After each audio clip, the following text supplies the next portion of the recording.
So hello and welcome everyone. Welcome to Agriculture वाला, your official platform for agriculture success. जैसा कि आप सभी को पता है, कल बहुत ही इंपॉर्टेंट अपडेट आया है CUET UG ICAR से रिलेटेड, उसको यहाँ पे हम आपके साथ डिस्कस करने वाले हैं। बिल्कुल, तो जिन भी बच्चों ने अपनी +2 क्लास को कंप्लीट कर लिया है या जितने भी बच्चे अभी 12th में हैं, उन सब के लिए ये जो अपडेट है बहुत इंपॉर्टेंट होने वाला है। तो ध्यान से सुनिएगा कि इस बार क्या नोटिस आया है और क्या क्या चीजों को आपको बिल्कुल रेडी रखना है। हाँ बिल्कुल। तो सबसे पहले बात आती है कि अगर आप 12th के बाद CUET ICAR एग्जामिनेशन देना चाहते हो, 74 एग्रीकल्चर की यूनिवर्सिटी है, यहाँ पे अगर आपको एडमिशन लेना है तो अब आप एकदम रेडी हो जाओ, अपने डॉक्यूमेंट को अपडेट कर लो। क्या क्या डॉक्यूमेंट अपडेट करवाने हैं, क्या क्या इन्फॉर्मेशन आपके लिए रहने वाली है, तो उसको वन बाई वन करके हम यहाँ पे ब्रेक कर देते हैं आप सभी के लिए। बिल्कुल, और जितने बच्चे नए हैं इस कैटेगरी में, जिनको नहीं पता है कि CUET UG एग्जाम क्या है, तो हम उनको बताना चाहेंगे। CUET UG एग्जाम एक ऐसा एग्जाम है जो आपको अलग अलग डिसिप्लिन में, यानी कि आगे जाके आपको ग्रेजुएशन करना है। मान लीजिए बैचलर्स करनी है, एग्रीकल्चर में करनी है, हॉर्टिकल्चर में करनी है, वेटनरी साइंसेज में करनी है,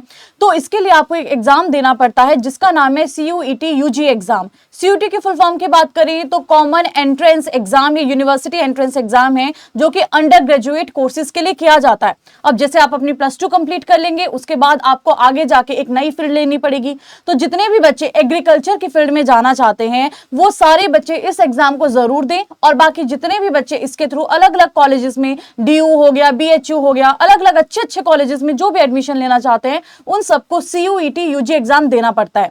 तो अब हम बात करने वाले हैं कि क्या इंपॉर्टेंट नोटिस आया है और क्या क्या चीजें आपको रेडी रखनी है इस एग्जाम के लिए। बिल्कुल मैम। तो सबसे पहले एक नोटिस आपको NTA की वेबसाइट पे मिल गया होगा, वहाँ पे आपने देखा होगा, उसको यहाँ पे हम लोग ब्रेक कर देते हैं क्या क्या सारी चीजें हैं। जैसे कि अगर नोटिस की बात करें तो कल एक नोटिस देखने को मिला था, आपको एडवाइजरी जारी करी गई थी, इंस्ट्रक्शन वहाँ पे प्रोवाइड करेंगे कि आपको कुछ डॉक्यूमेंट जो है उनको यहाँ पे अपडेट करा के रखना है।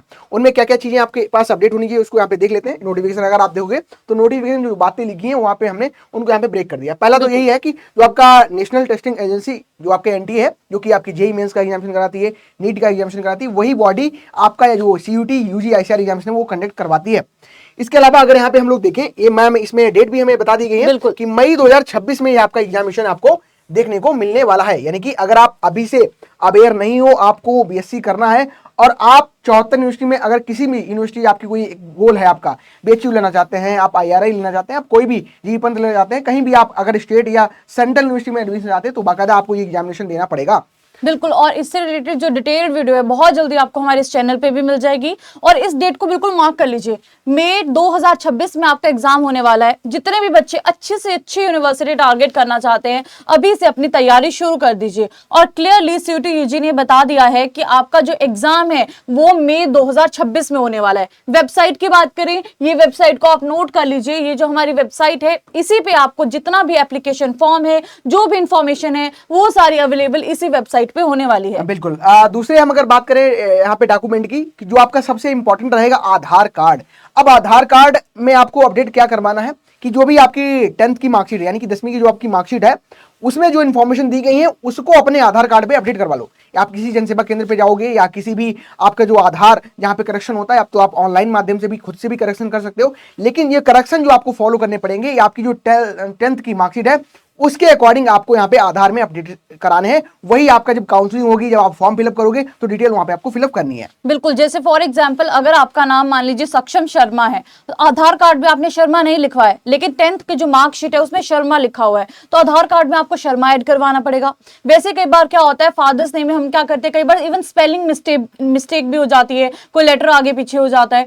इसीलिए आपको अगर फादर नेम में भी आपकी वहां पे गलती है ना, तो उस नाम को भी अकॉर्डिंग टू 10th की मार्कशीट में जैसी स्पेलिंग है, जैसा नाम है, सेम चीजें आपको अपने आधार में भी अपडेट बिल्कुल करवा देनी है। बिल्कुल, आधार से रिलेटेड जो भी आपकी इन्फॉर्मेशन है एकदम करेक्ट होनी चाहिए, चाहे डेट ऑफ बर्थ की बात हो, चाहे आपके जो आपका एड्रेस रहता है उसकी बात हो, चाहे आपके नाम की बात हो, है ना। ये सारी इन्फॉर्मेशन अकॉर्डिंग टू आपकी जो 10th की मार्कशीट है उसके अकॉर्डिंग ही आपको अपडेट यहाँ पे करवाने रहेंगे। बिल्कुल, और दूसरी बात करते हैं कि जितने भी आपके सर्टिफिकेट्स हैं, जो भी रेलेवेंट सर्टिफिकेट्स आप बनवाते हो, वो सारे सर्टिफिकेट आपके ऑन टाइम रेडी होनी चाहिए। जैसे कि यहाँ पे क्लियरली दिया गया है, फॉर एग्जांपल UDID कार्ड है, जैसे कि जो भी पर्सन जिनमें भी डिसेबिलिटीज है उनके लिए कार्ड बनता है जो कि UDID कार्ड होता है, या फिर हम इसको बोल सकते हैं कि डिसेबिलिटी जो सर्टिफिकेट है, ताकि जो ऑन टाइम अगर आपका प्रिपेयर्ड रहेगा तो आप जब फॉर्म फिलअप करेंगे तो उसमें आपको इजिली आप फिल कर सकते हैं। इसीलिए इसको भी आप बिल्कुल अपडेट करके रख लीजिए। तीसरा सर आप बता दीजिए। बिल्कुल मैम, फिर आता है कैटेगरी सर्टिफिकेट। जो भी भाई स्टूडेंट ऐसे हैं जिनकी कोई पर्टिकुलर कैटेगरी से बिलोंग करते हैं,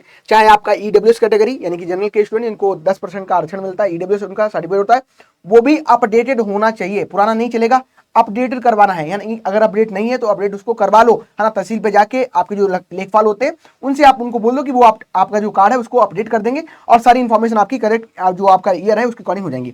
इसके अलावा आपकी जो एससी कैटेगरी है, एसटी कैटेगरी है, ओबीसी, नॉन क्रीमी लेयर आप बिलोंग करते हो, तो अपने जाति जो आपके निवास पत्र वगैरह हैं इनको अपडेट करवा लो, नए आपके पास सारी चीजें अब यहाँ पे होनी चाहिए। बिल्कुल, तो ये जितनी भी चीजें हैं इनको बिल्कुल रेडी रख लिए और सबसे इंपॉर्टेंट है अपनी जो प्रिपरेशन है उसे बहुत अच्छे से शुरू कर दीजिए। अगर आप लोग भी इस बार सीयूटी यूजी का एग्जाम देने वाले हैं तो कमेंट सेक्शन में हमें जरूर बताइएगा। अगर आपको कोई भी डाउट होगा तो वो भी हमें कमेंट सेक्शन में जरूर बताइएगा। इसके अलावा इसके जो कंप्लीट वीडियो है कि क्या एग्जामिनेशन होता है, कैसे होता है, कौन कौन से सब्जेक्ट्स पढ़ने पड़ते हैं, वो सारी चीजें बहुत जल्दी हम इसी चैनल पे आपके लिए एक वीडियो लेकर आ रहे हैं। बिल्कुल, थैंक यू सो मच।